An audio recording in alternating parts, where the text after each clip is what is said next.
Hello friends, मैं किशन और आज फिर एक नई कहानी लेकर हाजिर हूं जिसका नाम है भिखारी बना बिजनेसमैन। चलिए सुनते हैं। हम जो अपने आप को मानते हैं वही हम बन जाते हैं। हम अपनी लाइफ में उतना ही आगे बढ़ पाते हैं जितना कि हम बढ़ना चाहते हैं। ये कहानी भिखारी बना बिजनेसमैन उसी के बारे में है। एक दिन एक ट्रेन में एक व्यापारी यात्रा कर रहा था। उसी ट्रेन में वहां पर एक भिखारी आया। वो भिखारी उस व्यापारी से भीख मांगने लगा। उस व्यापारी ने भिखारी से कहा कि मैं एक व्यापारी हूँ और मैं लेन देन में विश्वास रखता हूँ।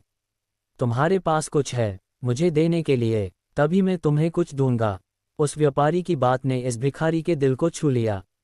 अब भिखारी ने मन में ये निश्चय कर लिया कि जब भी कोई व्यक्ति मुझे कुछ भी भीख देगा तो बदले में मैं भी उसे कुछ न कुछ दूंगा।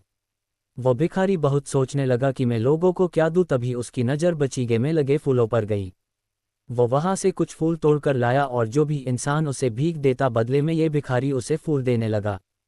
कुछ दिनों के बाद इस भिखारी को फिर से वही व्यापारी ट्रेन में मिला। भिखारी ने उस व्यापारी से कहा कि आपने मुझे पिछली बार कहा था कि अगर तुम मुझे कुछ दोगे तभी बदले में मैं तुम्हें कुछ दूंगा, तो आज आपको देने के लिए मेरे पास ये सुंदर फूल है।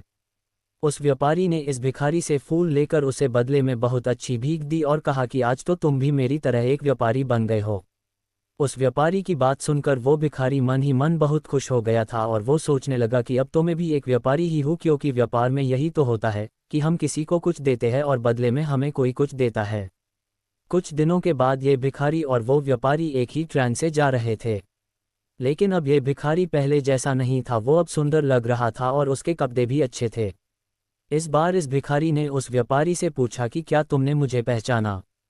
व्यापारी ने कहा, मुझे नहीं पता कि तुम कौन हो, मैं तो तुमसे पहली बार मिल रहा हूँ। तब भिखारी ने कहा कि ये हमारी तीसरी मुलाकात है। मैं वही भिखारी हूँ जिसने आपसे प्रेरणा लेकर अपना खुद का फूलों का व्यापार शुरू कर दिया है। आज मैं आपकी प्रेरणा की वजह से एक बहुत बड़ा व्यापारी बन गया हूँ और अपने फूलों के व्यापार के काम से ही दूसरे शहरों में जा रहा हूँ। इस कहानी से हमें ये शिक्षा मिलती है कि जो हम अपने आप को मानते हैं वही हम बन जाते हैं। अगर हम अपनी सारी जिंदगी अपने आप को दुखी मानते हैं तो दुख कभी भी हमारा पीछा छोड़ता ही नहीं है। अगर हम अपने आप को भिखारी मानेंगे तो हमारा स्वभाव भी वैसा ही हो जाएगा। अगर हम अपने आप को एक सफल और खुश इंसान मानेंगे तो सफलता और खुशियाँ अपने आप हमारी जिंदगी में आ जाएगी। आपको वो नहीं मिलता है जो आप चाहते हो, पर आपको वो मिलता है जिसमें आप विश्वास रखते हो। अगर आपको हमारी स्टोरी भिखारी बना बिजनेसमैन अच्छी लगी हो तो अपने दोस्तों के साथ भी शेयर कीजिए और कमेंट में ज़रूर बताइए कि कैसी लगी हमारी स्टोरी। चैनल को सब्सक्राइब जरूर करें। धन्यवाद।